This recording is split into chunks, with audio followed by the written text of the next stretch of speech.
VIP ground floor. Yeah, good little goodies. Somebody will give them away next week when your boss is here. Are we ready? All right, it's that time for the Autosportradio.com 2016 show. I'm your host, Don Kay. We are live from McGillivray Speedway, 30th and High School in the beautiful town of Speedway, Indiana. Tonight's show is presented, as always, by Honda and Honda HPD. Founded in 1993 to spearhead Honda's entry into IndyCar racing, Honda Performance Development has overseen successful racing efforts at all levels of the sport, from karting and quarter midgets to IndyCar and prototype sports cars, and now Formula One. HPD offers race engines and competition parts for professional, amateur, and entry-level racers. For more information about HPD and the company's racing product lines, please visit hpd.honda. That's .com. That's hpd.honda.com.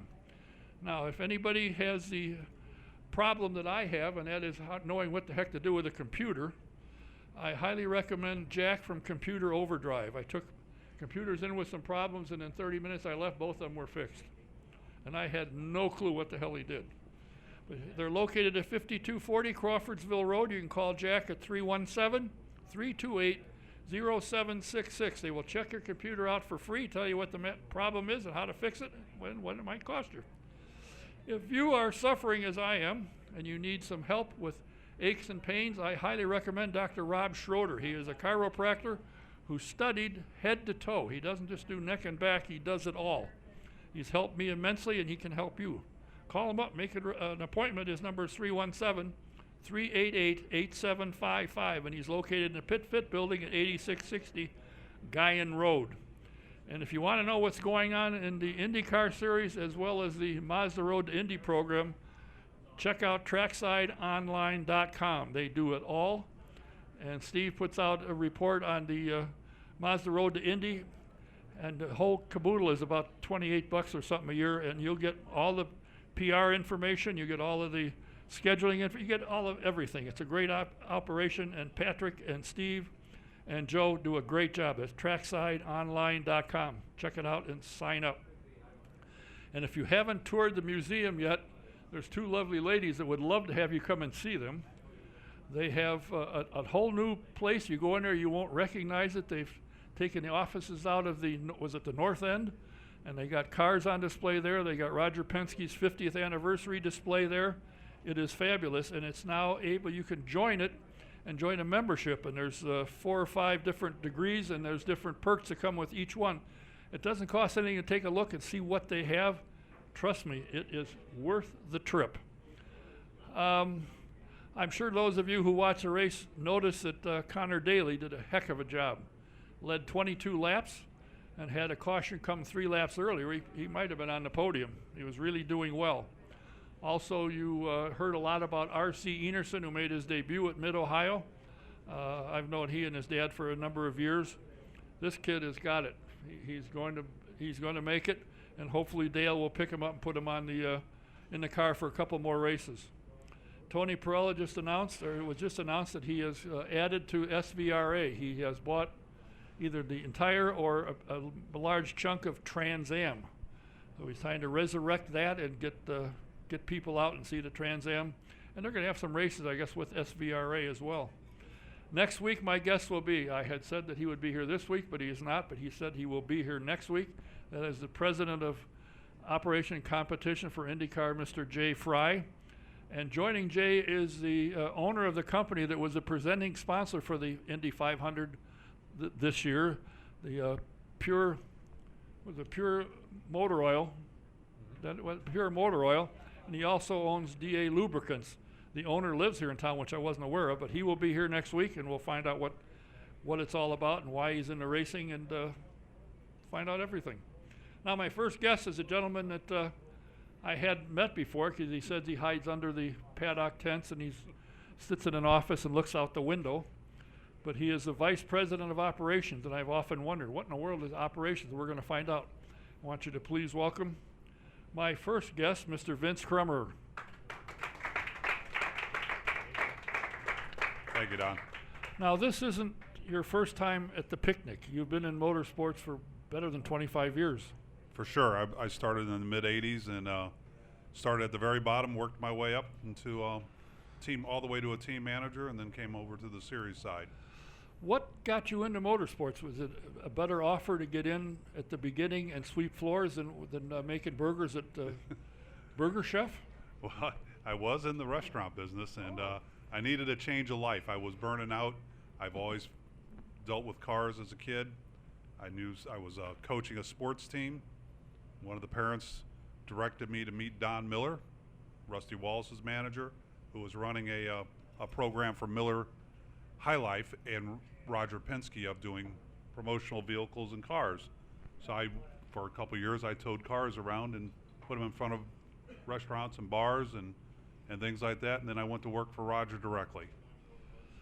What was the attraction, actually working? It's one thing to sit. When I first come around, I thought, boy, this is kind of neat. I got to stand around and they'd roll the car off, which at the time when I started was off open trailers.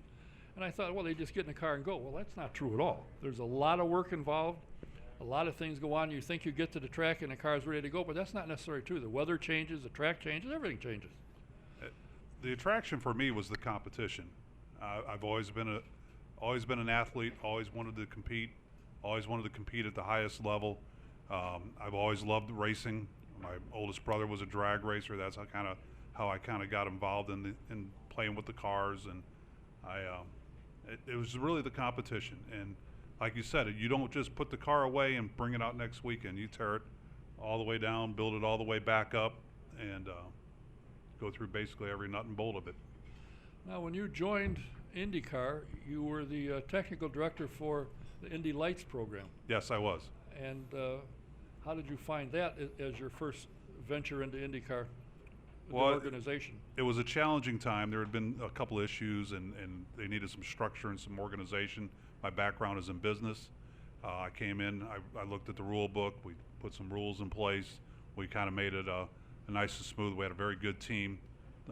Tony George Jr., Jason Penix. I didn't do it alone. A good tech staff led by Donnie Applegate, and we put some good procedures and protocol in place, and I think we smoothed it out a little bit. I love the series. You mentioned two names that I know. Tony Jr. is now up in the elevated areas.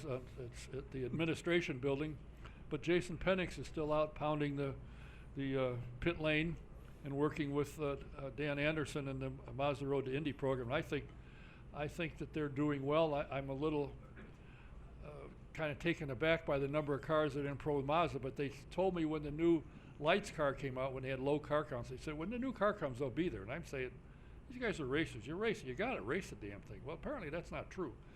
So I'm expecting when a new car comes out that things are going to pick up in the Mazda series. Well, I think that's 2 years down the road because the car's being introduced as a USF 2000 car first. That's right. And then in the second year in 2018, it'll come out as a Pro Mazda chassis. But Dan has done some very good things to bridge the year and make it a good transition year for some financial incentives to help the Pro Mazda program. Yeah, that's pretty neat. In fact, our next guest is a Pro Mazda champion, and he took the scholarship of all things. Instead of going home with the money, he went to Indy Lights, which he happens to be doing rather well at. You are the vice president of operations. Now, clue me, what the heck is that? Well, my department, including Mr. Penix, now still works for me now. Oh, geez. My department makes sure everything gets to the track, everything behind the scenes. We're the roadies. We cut the grass. We that's the way we look at it. We cut the grass. We get all the equipment there. We got 7 transporters that roll down the road. All the travel, all the hotels, all the flights, everything rolls through us. So, vice president of that, I just make sure the wheels don't fall off. So if somebody's griping about a hotel or the location of it, they come tell you. They come tell me. I get the phone call at 8 o'clock or 11 o'clock at night. Says they don't have a room for me, and I got to go down and sort that out or call to get it sorted out. So it's a challenging thing. When you came and joined IndyCar, is this what you had in mind to become part of the IndyCar series and operations, for instance? No, I was really happy in the Indy Lights. I liked the program we had.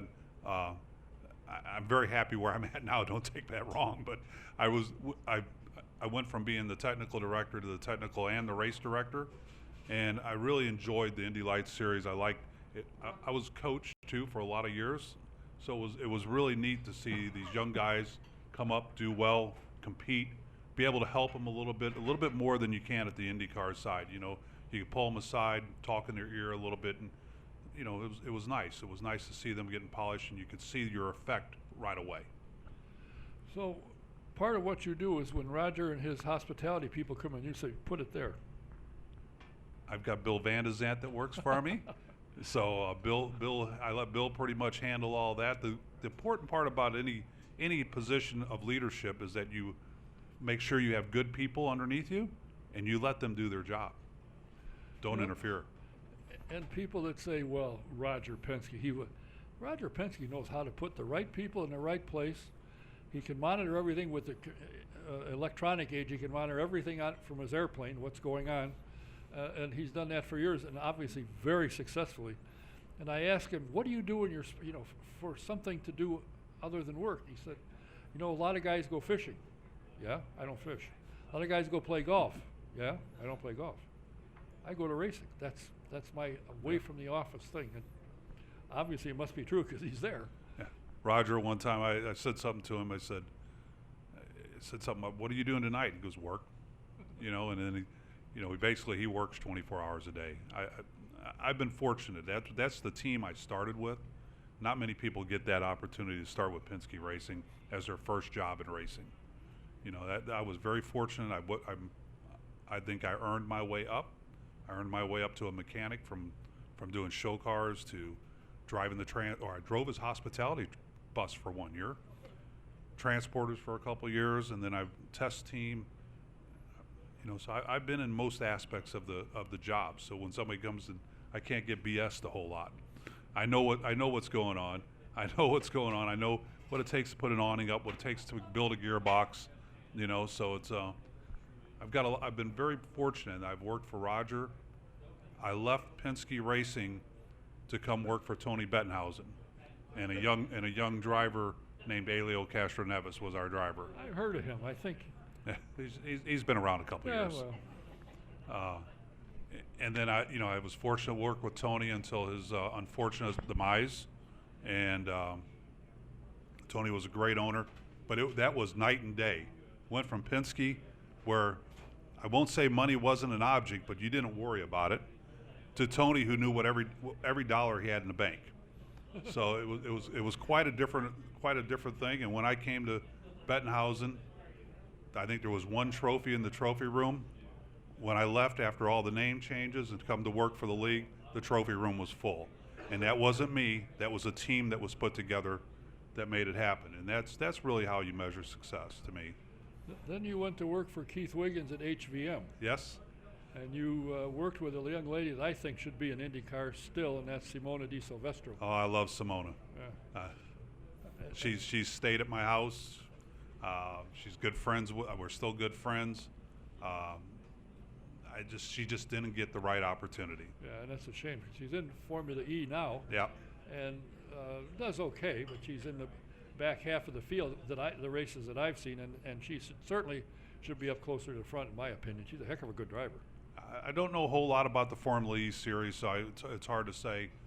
She is a heck of a driver, a heck of a competitor, very, very strong, tough person. She is. And I miss seeing her around. She's always had a big smile. Great to have her. You had some pretty good drivers that came through HVM as well. We had a number of good drivers. Robert Dornbos was good in the Champ Car series. We had some. E.J. Wiesel was there for a while. Oh, yeah. I loved E.J. I just been blessed. Been around very good people all my life. Did he ride around the shop on his unicycle? Sometimes, yes, he did. With a snake around his neck? No, we didn't let the snake in the shop. I don't like Really? No. Oh, There's a limit. Can't understand that. He's still He's still driving. Oh, he's in the truck series now. Yeah, he's in Gordon's Robbie truck. Gordon's series. Yeah, he's there with Yeah. Matt Brabham. Yeah. What a strange place you find out. No, he's not in IndyCars now. He's in the Robbie Gordon's truck series. He does pretty well there. Oh, I'm sure he does. I doubt he comes up here for his health. What when you came in and you took over, for lack of a better word, the operations, what did you see that needed to be needed to be upgraded to make it a more efficient organization? I think the one thing with most any organization is you can never have enough communication. You need to have communication. You need to have, like I said earlier, put the right people in place, let them do their jobs, but you need to know what's going on. You need to give them the tools to do their jobs. I think Derek brought along a lot of structure, and Jay is continuing that structure.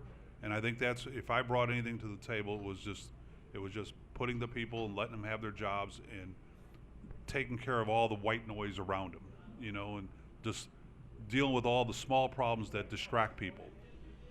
Well, something that's disturbed me, and I've been accused of being disturbed many times. Shut up. I've been around this sport since the early 60s. You've been here since 2011. It's the first time I've seen you. Where the hell you hide? Stealth technology. I see. See, I don't stay in one place very long. I worked with one team, Penske, for a number of years, and then Bettenhausen, which became HVM. I was part of the building. At one point, I was there longer than anybody. For a long time, I was there longer than anybody. And then I've come to the series. So I don't bounce around much, but I don't stay still in the paddock very long either. Obviously. So. And I thought I'd trip over you somewhere. Now, I've been to your show a number of times. I brought Simona here. Oh, really? Yeah. Yeah, I had her here several times. I Yep. enjoyed talking to her. I never figured out how she got into motorsports, because in her home country, racing is it's against the law. You'd have to talk to her dad about that. Yeah. He used to drive her out of the country Right. to go racing. Yeah, that's amazing. And the fact that she picked up on it when it wasn't in her native land, and how well she's done as a result. And if I tell you all my hiding places, then everybody will know them. Well, that's what I was hoping for. Somebody would chase you down and said, aha. When you go to an event, the next event, of course, is Watkins Glen in 2 weeks, I think. I'm sorry?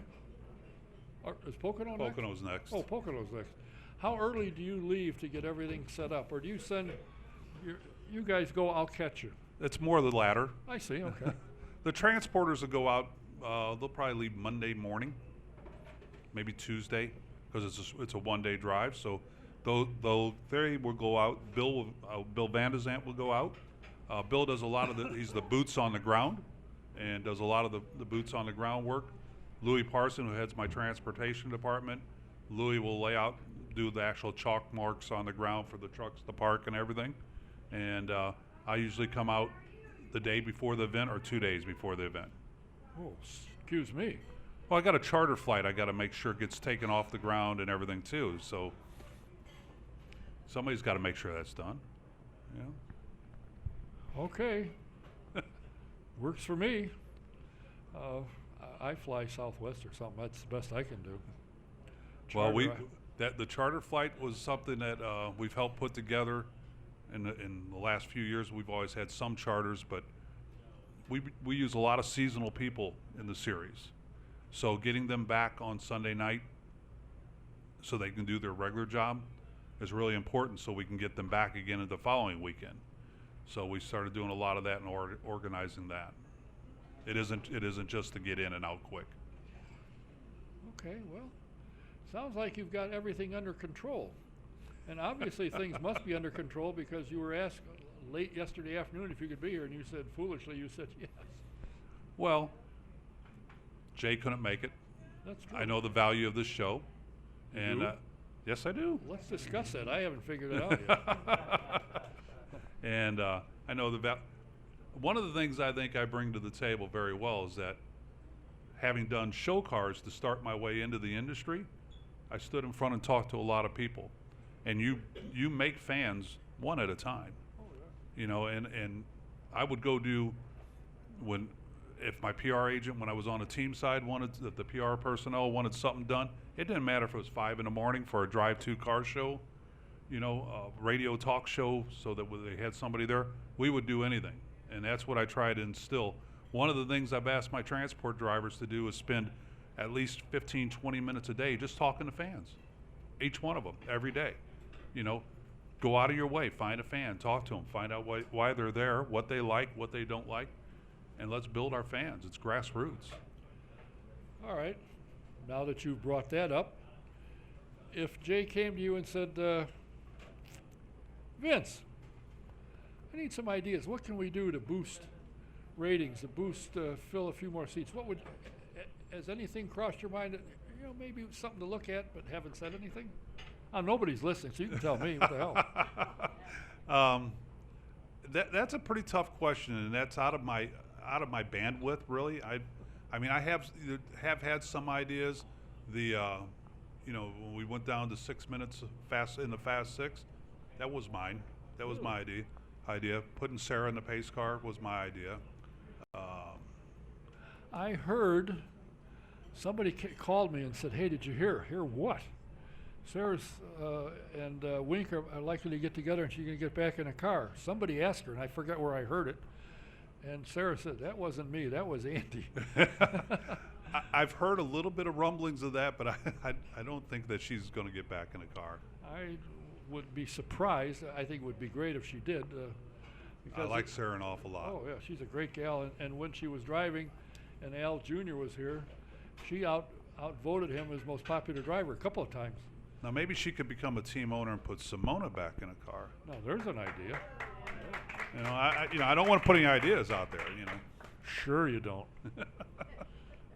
In case anybody's listening, Mr. Hartman, for instance, how do you see the parity in the IndyCar series and the Lights, the Lights series as well? Or the Well, he's about to beat everybody up over here.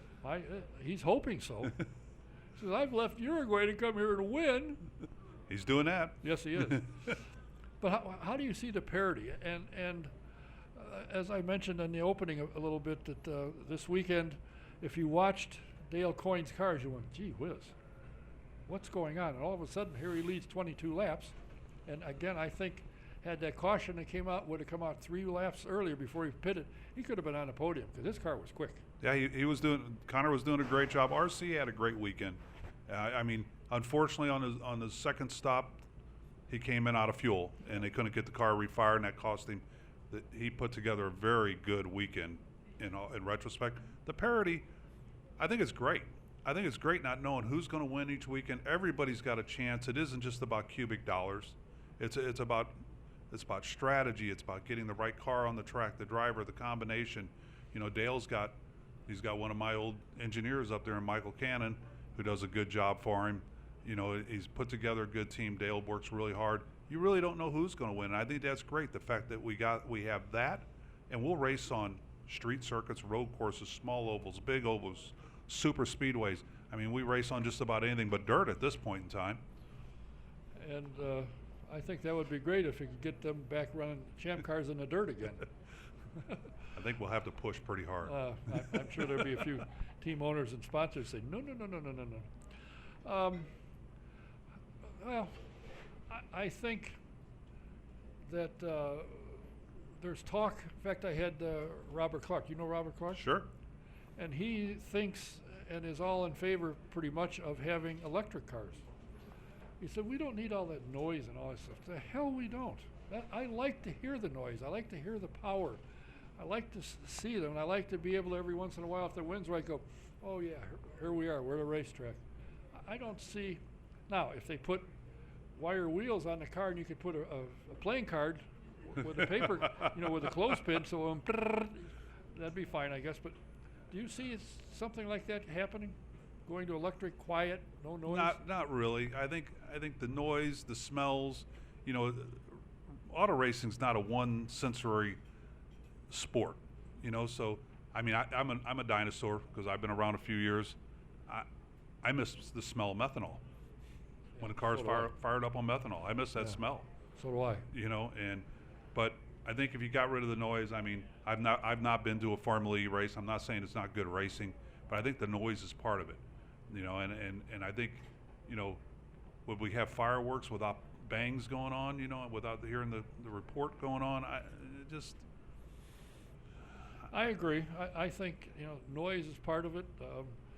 When I came in and started working for Rolla Volstedt, which is way before your time, at that time, he built his own cars. He had his own engineer. He had Offie engines, and he built his own engines. Every night he had a crew that tore them apart and rebuilt them for the next day. You know, those days are gone. You take the engine out, put it in a case, and send it out, and you open up another case and put the thing in. You can't touch it or you get shot. So I miss that kind of thing. But everything evolves. I get nervous when I hear they're going to have a concert at the Speedway, because that to me is the holy grail of racing, But if I owned the property, I'd sure want to see something going on so we can get a little bucks back to pay the $100 million we borrowed. Well, I mean, you look at that, and I like you. Originally, you know, I had a hard time even NASCAR coming in. So did I. Okay. Still do. Because the only way you could ever get on the Indianapolis Motor Speedway was if you were practicing or racing or qualified for the 500. I mean, that's the way. I mean, we go back a long way, you know, but it's a different world, and we have to change with the world. You were asking me about how to get new fans. Well, I think that's part of it, you know, and you have to have more of an experience now. But I think you know, the younger fans now tend to want something, and maybe I'm wrong, but it seems like they want something to happen quicker, you know. And absolutely do. And you know, I think as far as IMS as a property, we have to have more venues and more things going on there, because the property's just valuable. You just can't let it sit there. I can't imagine the financial ramifications of it sitting there unused. What it costs in electricity and water and power and people. Yeah. Yeah, funny thing, you got to maintain the damn place, and if you're not doing anything else, tearing down grandstands, redoing the steel every year, and you know, and keep it up so that it looks like it's not new, but certainly well taken care of. Well, I appreciate you on short notice coming by here. Now, when I show up at a racetrack, I'm going to go peeking, see where the hell you're hiding. And the admin trailer, race control, through the paddock, sometimes into MRTI paddock with Dan Anderson. Oh, you hang out with the heavyweights. Well, MRTI falls underneath me. Oh boy. So. Okay, well, I appreciate Santi probably has never seen me, but I've seen him. So. Have you ever seen him peeking around a corner at you? No, maybe. Well, I appreciate your time. I'm glad to have gotten to meet you, and as far as I can see, what you're doing is good. I just didn't know who was doing it. That's all my people underneath me. Well, yeah, but somebody has to point. That's what I always do, but the only one that looks at the point is me, because I'm it. Oh, and my esteemed colleague here who makes sure we get on YouTube the way it's supposed to be, and we've improved the sound, so anybody that watches on the internet, our sound is 100 times better. Next, we're going to go get a better picture. Thanks for coming here. I appreciate it. My pleasure. Thanks for having me. Meeting you, and tell your boss I look forward to seeing him next week. I will do that. Thank you. Vince Kremer, Vice President of Operations for the IndyCar Series. Thank you. Tonight's show is presented by Sam Pierce Chevrolet in Daleville, Indiana. You got to come to the country to see why the best prices are, in fact, in the country at Sam Pierce Chevrolet. And you'll see why Sam always wins the award for customer satisfaction. He is the best in the business, and when you buy a car from him, he doesn't stand behind you, he stands right alongside you. To go to Sam Pierce, you just go I-69 north to exit 34, exit east 1 mile, and you won't miss him. He's on the right, big place. He's got it for you, and he'll help you get it. If you have a grandson or granddaughter, anybody 9 years old and older would like to give them a ride in a two-seater, they have what they call victory laps. There's a lap around the track. They cost $60, and if you mention my name when you sign up, and they're there every day, if it isn't raining or not rebuilding the track, they're there. Mention my name, and when you get there after the ride, you get the picture. The picture is free. And if you'd like a two-seater ride, you can go to IndyRacingExperience.com, find a date that works either here or one of the other venues around the country. Mention my name and you get a 20% discount. If it's time to get insurance for your home, your car, if you've got a commercial building, apartment, or an office building and you need insurance, VP Insurance can handle it. Give Mike Pardee a call. He's located at 5004 West 16th Street in the beautiful town of Speedway. His number is 317-248-0070. Let him give you a quote. You might be surprised, as a lot of people have. That's 317-248-0070. And if you're having a company party, you want to get people in and out of town and have a good organized party, do what you need to do, and that's called Tony Meyer, the special events professional. She's been at it for 25 years. She can help you. Her cell number is 317-515-7929, or you can email her at tmeyer, M-E-Y-E-R, tmeyerindy63 at AOL.com. And if you are a vintage car buff, you need to subscribe to the Vintage Racing Quarterly. Go to svra.com and subscribe. It's a fabulous magazine. You'll love it. You'll find some cars that you used to follow as a kid. They're out running, and find out who's running them. And the next SVRA event is September 8th to the 11th, the 2016 U.S. Vintage Grand Prix at Watkins Glen, New York. That's September 8th to 11th. If you're out that way, stop in. You'll love it. Now, my next guest is probably is the hottest driver in the Mazda Road to Indy program. He went into the Mid-Ohio race behind the points leader, and he came out leading. He got 2 wins at Mid-Ohio. So far, I believe he has 4 for the year. In his first year in the Pro Mazda Series, in 17 races, he had 14 top 5 with 3 wins, and he won the championship. He took the Mazda scholarship and is in the Indy Lights driving for Schmidt-Peterson Motorsports, and so far he's got 11 top 5s with 4 wins, including 2 over the weekend, and he is now leading the championship over Ed Jones, 309 to 293. I've met him for the first time. He's a very close personal friend of Chuck and Ann, but I just met him tonight. Please welcome Santiago Urruita.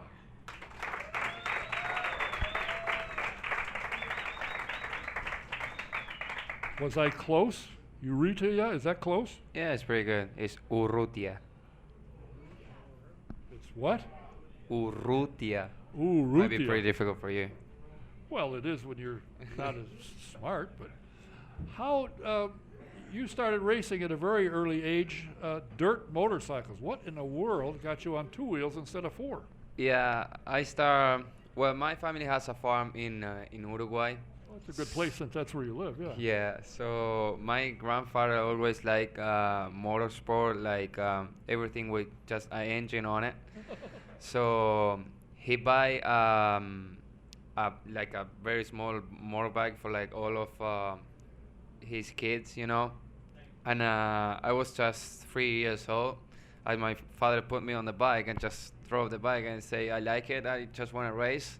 So I just started racing when I was 3 years old, but then becomes the problem that my mother say, it's too dangerous, you know, you can't race motorbikes. So he got me a go-karts with 4 wheels. So I changed to the bike to go-kart when I was 5, and I started racing go-karts when I was 5 years old. I'm getting the impression you're not into farming. I mean, when I go to Uruguay, I always work with my father, but I think I prefer to be an IndyCar driver than work with my father on the farm. You don't like working for you? Does he make you work? Yeah, I work. no I wonder. always have to work. Well, that's no fun. What kind of farm? What do you farm? Strawberries, peaches? What? We have corns, we have some sheep, cows, soybeans, that things. I see. So in other words, if you don't do real well in motorsports, you can go out and have your own food. You don't have to worry about it. Maybe. I see. What brought you to America? You raced in Europe. You ran GP3 over there. What made you come to America? Did you want to go, or just an opportunity and you took it? Well, yeah, I raced in Europe for like 4 years, and then when I raced in GP3, I get like a really small budget to race there. It was really one of my most difficult years in GP3. And the time when I heard that the things from Master Road to Indy when you win and then you get the scholarship and you go to the next step. I think that was the time when I decided to come here in America. The problem is in Europe at the moment. If, for example, if you're racing in GP3 and you win GP3, you don't get anything to go in GP2. And if you win GP2, no one is gonna tell you if you're gonna go to Formula One or not. I have seen a lot of drivers winning GP2 and they're racing nowhere today. In Indy Lights, if you win the championship in Indy Light, maybe you're not gonna be able to race all the season in IndyCar, but you get the scholarship and you can make like 3-4 races, and one of those is the Indy 500. So coming from me for like a very small country with only 3 million people in Uruguay, which is very difficult to find sponsors, this is great for me. I come in America here last year on Pro Mazda and say, okay, if I want to continue races, I have to win. And I win the championship. That's why I'm racing in Indy Lights this year. And I know if I want to still racing next year, I have to win the championship this year. This is my goal for this year, win the championship. At the moment, I'm the points leader, but still 3 races to go. But I'm happy for how it's going at the moment. Well, now you're leaving, going home to Uruguay tomorrow. Yeah. And Dad will put you to work. Probably yes. Probably yes. Do you have any work clothes at home, or do you wear your driver's suit to try and impress everybody? No, I don't know. I just work. No. Well, if you work and he pays you a decent salary, when you come back, you have enough money to go to IndyCar. I think I have to work like for 20, 30 years if that's to go to for IndyCar. It doesn't work that way. Huh? I see. I have a friend in motorsports who is from Chile.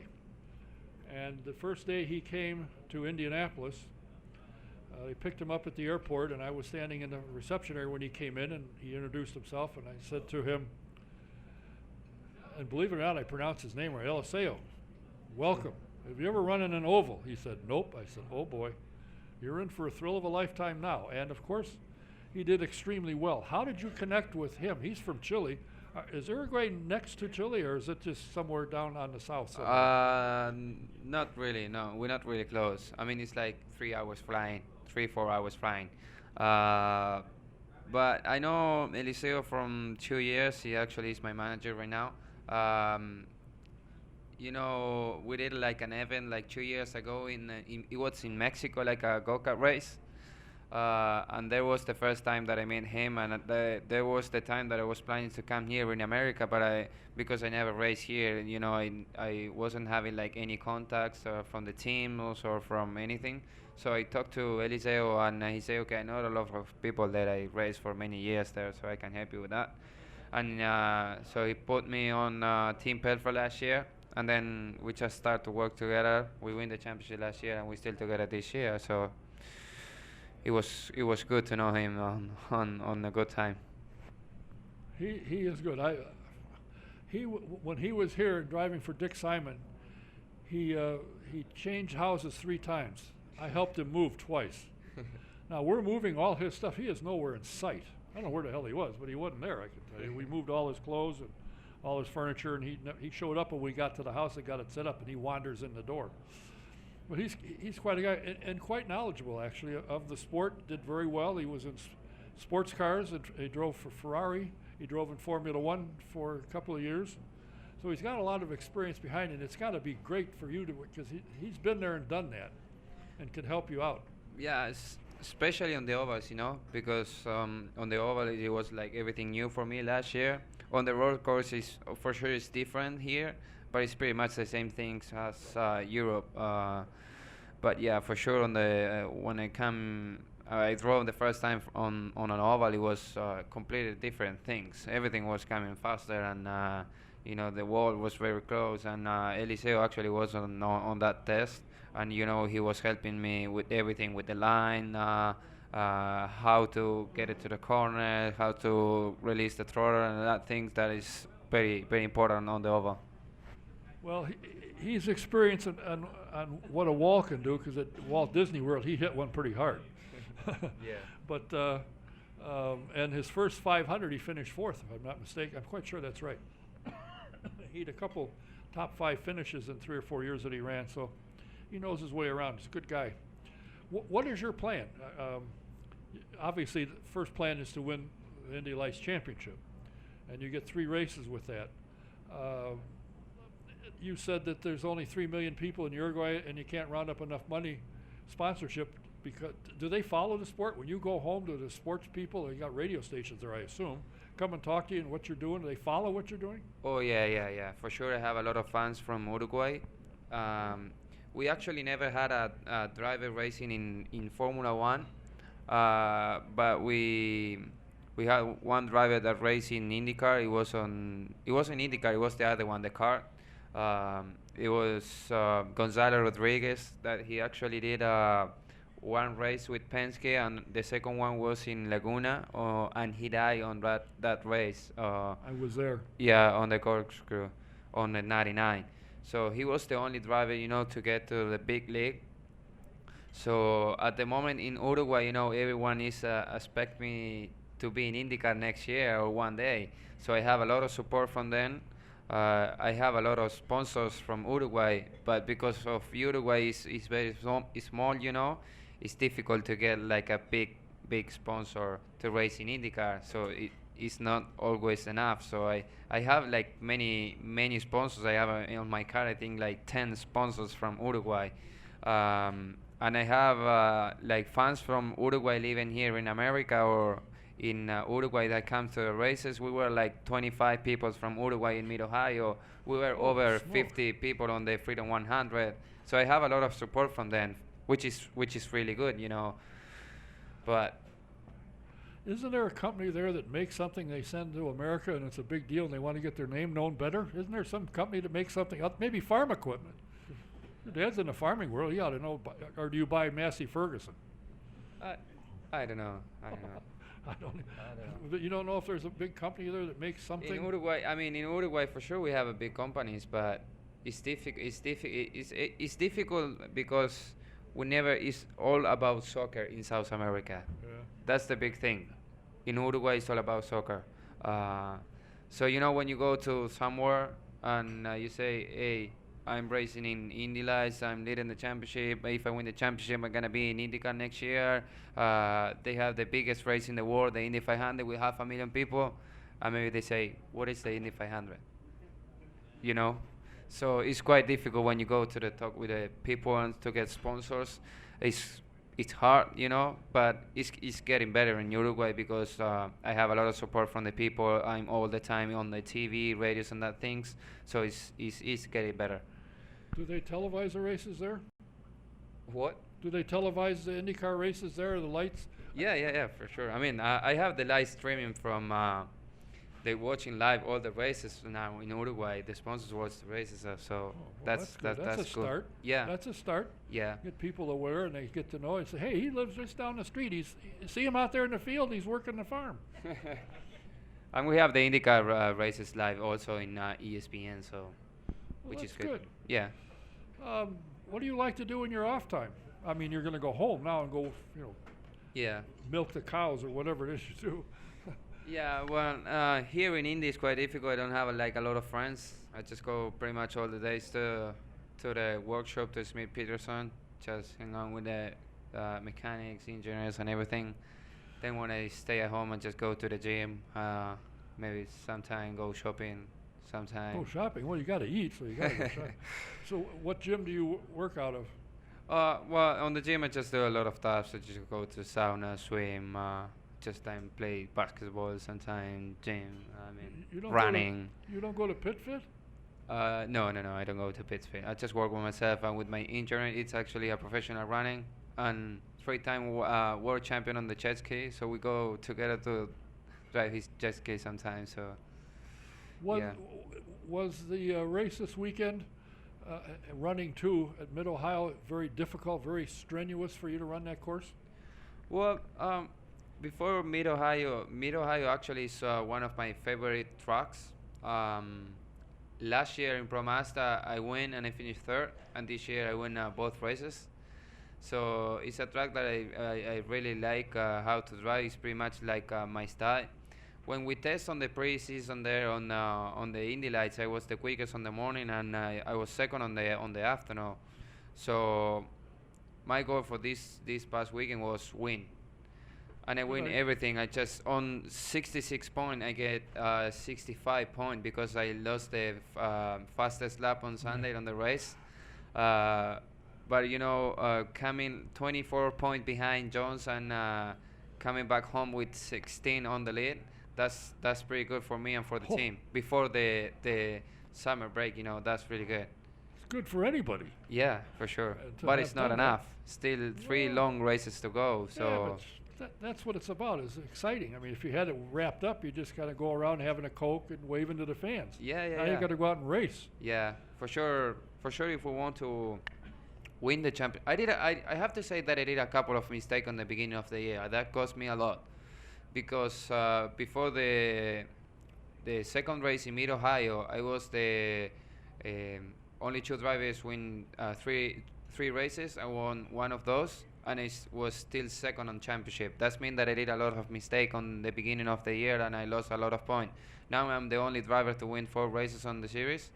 But from this point to Laguna Seca, it's very important to be always on the top 3 or top 5. But my goal right now is go to Watkins Glen and win, so I can get more points to Laguna. That will be a really hard weekend, Laguna. Now, if Ed Jones is listening, he said, "Oh, geez, he doesn't want to let me win." Don't you feel sorry for I'm not poor gonna Ed? let win anyone. Just want to win. Didn't you feel sorry for him when you drove by and you saw his car nose into the tire barrier? I actually didn't know that was Ed John who crashed. Oh, I would think that it was Neil Alberico. Just when the race finished and I came to the pit lane and then celebrate and everything. My engineers told me that Ed Jones crashed. He didn't tell me that Ed Jones crashed. it's probably a good idea. You might have got excited and go off the course and then say, "Shoot, I lost." Yeah. What's it like living here in America? Is the food a lot different than your homeland? Is it same? Is it different? The food is different, but then it's pretty much the same. I mean, yeah, for sure, a lot of different things. I think I used to live when I raced in Europe. I lived in Italy for 4 years. Italy is pretty much the same country as Uruguay, but America for sure is different. The language, I mean, the English is, for me, I speak Spanish. It's quite hard to speak English. I don't think that my English is pretty good, so I have to get my English better. But then it's alright. I mean, I came here last year. I live in Tampa last year with, because the team Pelfrey is there. So I live with the team owner, Nigel. And then this year I moved here to Indy because the Smith Peterson guys are here. I don't want to let any wind out of your sail, but you speak better English than I do. Does your dad speak English? Very little English, yeah, I not see. much. If you ask him for money, you say, "No comprende." Who came here with you? Well, my father, my grandfather, the father of my mother, and Daniel is he's a journalist. He has a magazine from motorsport in Uruguay, and he came to the race. He's the owner from the magazine. He has actually some magazine. There is one magazine. Which- It's in Spanish, but Why? I don't speak Spanish. no comprende. Yeah, no comprende. Well, look at this. Look who's on the front cover. I wonder how the hell that happened. Yeah, I think it's that. Right here. There's the guy himself. Boy, look at him run to get out of the way quick. Which one is is this the grandfather that got you into racing, or is this the one who's your mother? No, the other one. The other I one. see. Yeah. His daughter, your mother, wants you to stop. Yeah, exactly.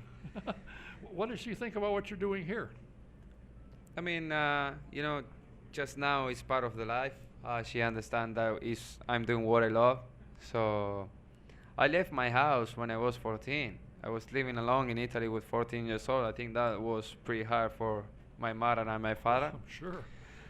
But at the moment, it's just normal thing that I'm racing here. So He just watched the races on TV, and then she's gonna come to the last. She didn't come last year uh, to Pro Mazda because she's working. She's a teacher, school teacher. Really? Yeah, and she's gonna come to the last two races in Watkins Glen. Then I have an IndyCar test on 8 September in Sonoma, and then I have the final in Laguna Seca. So she wants to stay with me on that busy week. Don't they have school going on then? Well, she's gonna take a little bit of holiday. I Oh, think. now what's this? He puts you to work on the farm, and your mother goes to school, all Yeah. nice and clean, air conditioned. Yeah. Who is that? Oh, that's you. This is when I win my first race in Indy Lights. That was in Barber Motorsport. Boy,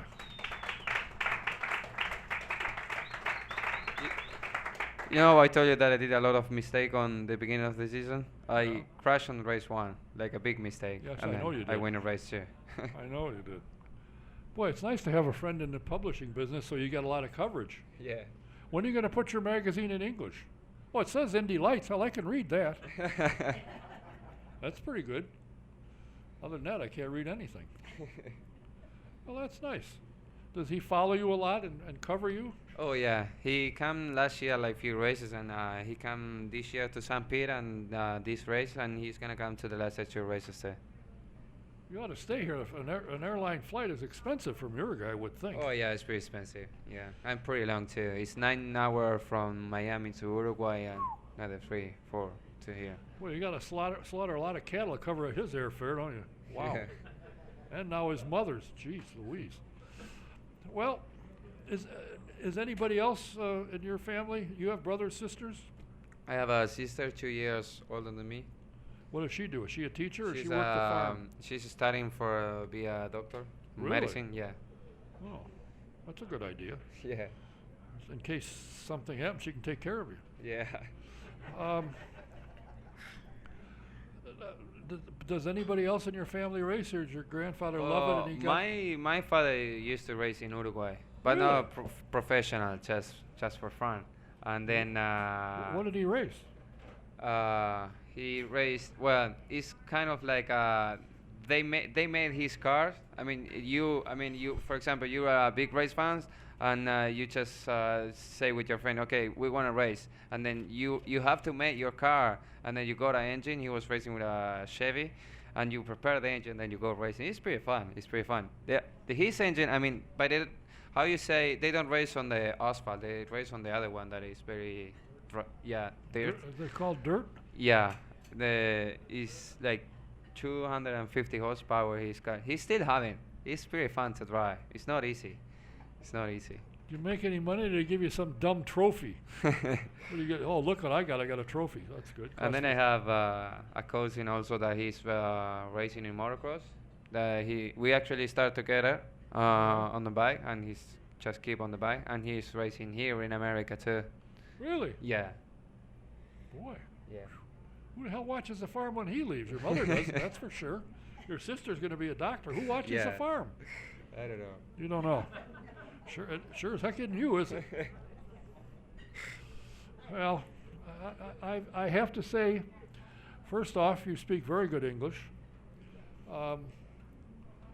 And second off, you have a lot of talent. I think you are one of the people that because, you know, the number of guys, and R.C. Enerson is one of them now that has moved up and has shown that they have the talent, and they learned from the USF 2000 and the Pro Mazda and the Indy Lights to be able to drive a bigger car, more powerful car, and they're doing well. So I think, do you like have fans come up, want your autograph, and ask for a picture and all that stuff? You like that? Yeah. I love the fans. I mean, I think the fans are the big important things for everyone. Imagine the Indy 500 without the fans. Yeah, well, I was It's gonna thinking be about that a few not years pretty ago. good. Didn't So happen, for but sure, I love the fans. You know, I like taking photos, talk with the fans and everything. Yeah, I don't have any problem with that. when they have an autograph session, you have all the young girls lined up? Yeah, I like that too. Yeah. You do that too, huh? Dad, you better keep an eye on him. He doesn't know what I said, does he? Let's see. Have you consider racing on the dirt here in the U.S. in an open wheel sprint car or something, midget? It would be fun, but no, I didn't consider that. I mean, I'm just come here to be an IndyCar driver and just focus on that. But if one day I get the chance, for sure I will do it. Okay, well, talk to Tony Stewart. He's got a bunch of cars over in Brownsburg. Put you in a car. Well, I'll tell you what, I have wanted to try and get you on a number of occasions. Most of the time I have been poo-pooed, but my close personal friend, Ms. Mitchell, and her companion, Chuck, said, you know, he's in town tomorrow and he's leaving Wednesday. Really? Think he'd have time tomorrow night? Well, I'll ping him and ask him. So he did, and he called me back and said, guess what? He can't make it. No, he'll be there. All right. So I appreciate you coming. Thanks for inviting me. It was a Really pleasure to appreciate meet you, and I wish you nothing but the best. I think you've shown you have the talent. Do you feel you're ready to move up after 1 year in Indy Lights, that you're ready to move, or do you think you need another year?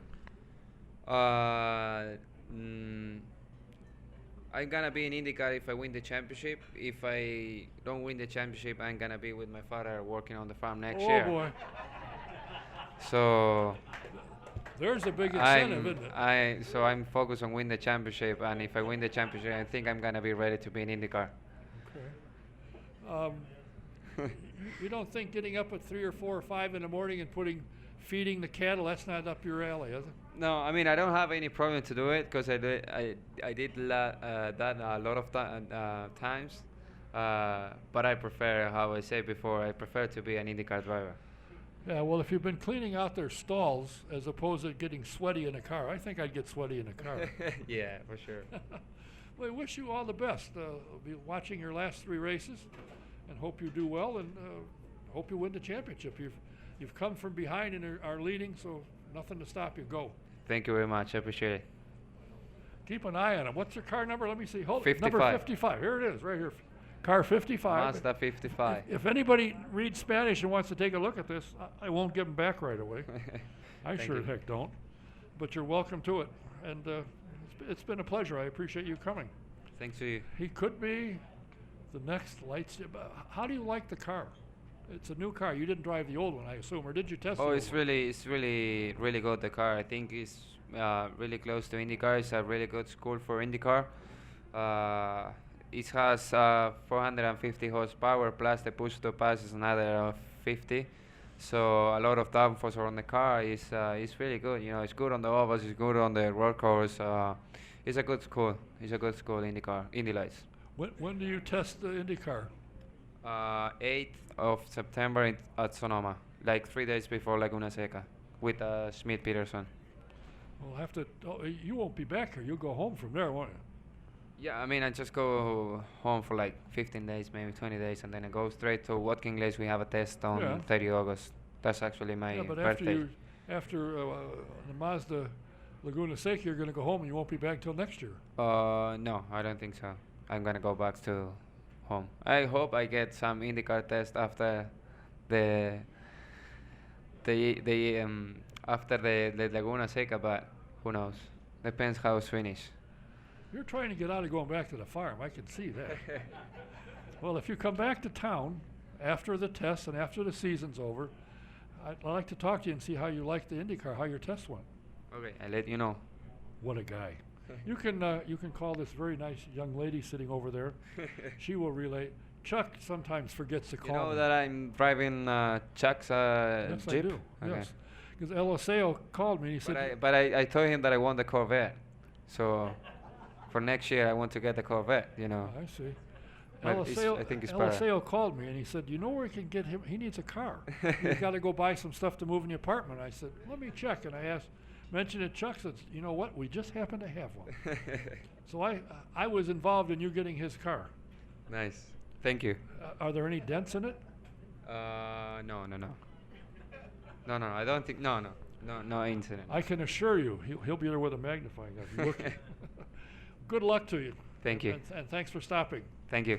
They call him Santiago Urruita. Keep an eye on him. Thanks for coming. I really enjoyed it.